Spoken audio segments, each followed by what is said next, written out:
Guys প্রথমে তোমরা এই ভিডিওটা দেখো, তারপরে আমি কিছু বলতেছি।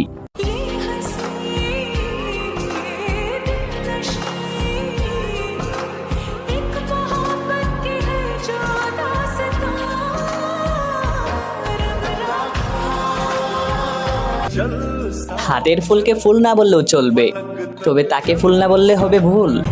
কারণ তার ওই মায়াবী চেহারা আর হাসি দেখলে তোমার বলতেই হবে সে নিজেই একটা ফুল।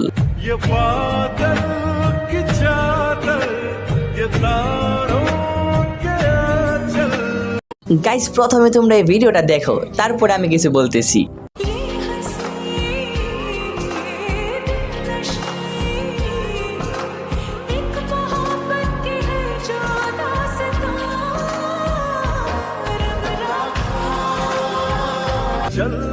হাতের ফুলকে ফুল না বললেও চলবে, তবে তাকে ফুল না বললে হবে ভুল। কারণ তার ওই মায়াবী চেহারা আর হাসি দেখলে তোমার বলতেই হবে সে নিজেই একটা ফুল।